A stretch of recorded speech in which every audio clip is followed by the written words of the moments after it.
Welcome back everybody to the Search Show 24/7, and this is the very first episode of Between the Panels. That's right, my comic book related, whatever it has to do with comic books, anything. This is going to be the segment. I review comics, I talk about upcoming comics, talk about some of the favorites, talk about all like collectibles and stuff. Between the Panels, this is it right here. Let's go. Cue the intro.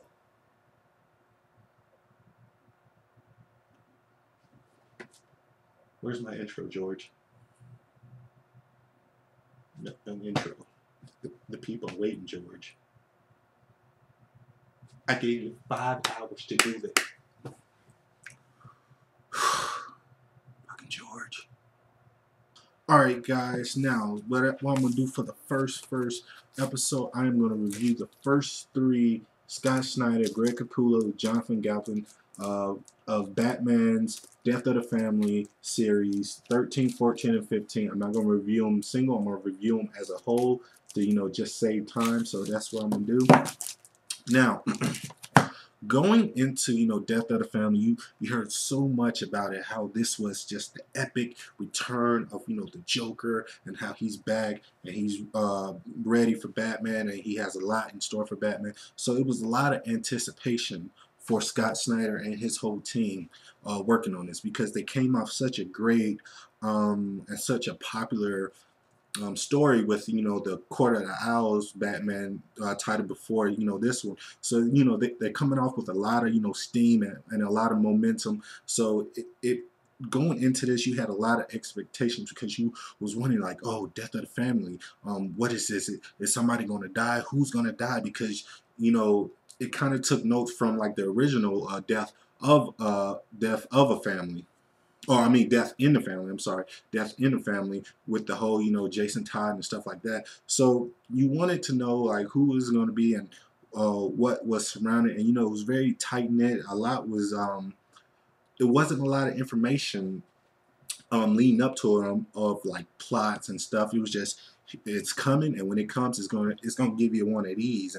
It's gonna make you do that. So so I was very excited, and after reading 13, 14, and 15, I have to say it lives up to the hype for me.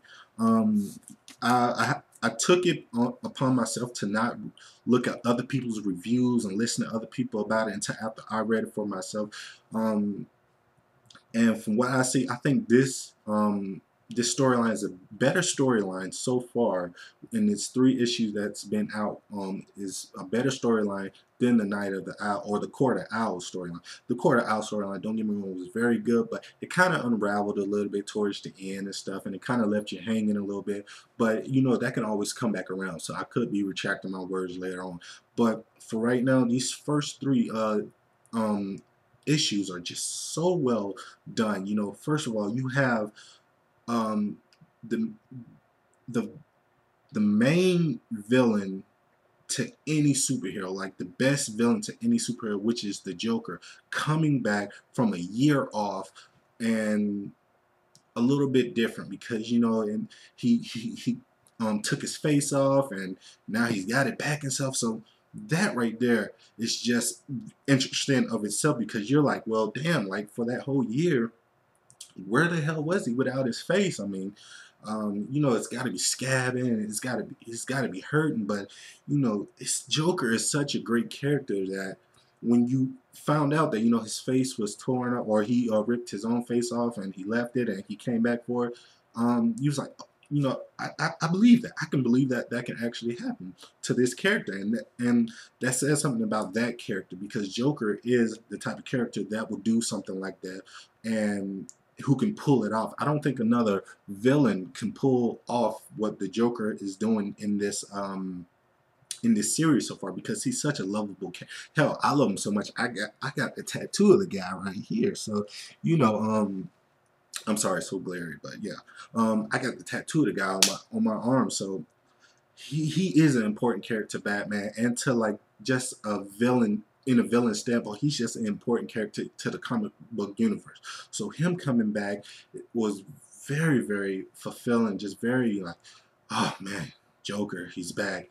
And the way he plays it in this, the way Scott Snyder plays the Joker is, I feel like he took notes watching the Christopher Nolan movies and took notes on, you know, Heath Ledger's Joker.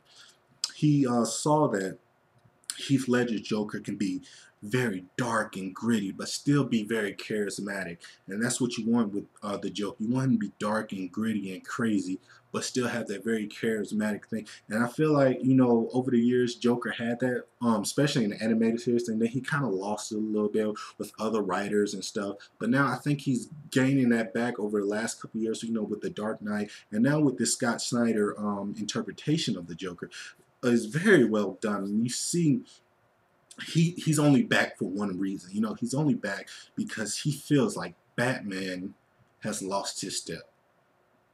Now, after reading just the first couple pages and finding out like what's the Joker's motivation this time, I was already sold, and I wasn't even done with the first book. You know, I wasn't even done reading the first book. I was just already sold after I found out like what's his true motivation, and him basically saying like, Batman, I was off for a year and I missed you so much. You know, I missed you so much, and I'm here to help you become the man that you used to be. And he sees that Batman is kind of soft now. Batman's got like 18 children in his damn house. He's got a fucking butler, you know, still hitting him up for money and shit like that. Baby mama drama, he's got an asshole of a son, you know. So he's got a lot on his plate, and he's not the same Batman as before. And Joker, he sees that, and he's trying to tell Batman, like, yo, before all these other people came in, you were the man, you were the top dog. Now you got to have these kids that help you out, you know. And that's what I like about this story. Joker sees the potential in Batman, and you know, Batman is Batman to anybody, but to the Joker, he is so much more. He is king, he is God, he is his better half. You know what I mean? It's like a relationship, like a domestic hardwood relationship that you don't want to see, but you can't take your eyes off the damn TV, you know, something like that. Like, I don't want to see this because I know it's going to end bad, but it's so damn good that it's bad, you know, something like that. And I love that about this storyline, like how Joker is just, he's basically telling Batman, like, you are my king, I serve you, and I'm here to help you. You know, you're the king, I'm the court jester. I thought that was a very great line that he put into the book. And Scott Snyder is just, you can tell that he's having fun with this. You know, you could tell he's having fun with this storyline, but he's also taking it serious, and he's also branching out and not being afraid to do something different. You know what I mean? He's not afraid to, you know, step the boundaries and stuff. And you know, you can tell by that. And I love how Batman is questioning himself, and he's shutting other people from the team down. You know, I think that's very good. I like how the team, his companions and stuff, are like, yo, maybe you made a mistake. You know, maybe you miscalculated something. Joker's here for a reason. You haven't been telling us something. He knows who we all are, and maybe you miscalculate and maybe you underestimate him. And Batman's like, no, I know what I'm doing. But you can tell Batman says it, but he doesn't really believe it. You know what I mean? He says it, but he doesn't really believe it. And that's what I like. I like to see Batman struggle with something like this, especially with this type of villain and this type of character in the Joker. So far, I think it's a phenomenal series. I can't wait for 16. I'm going to have more coming in, like I said.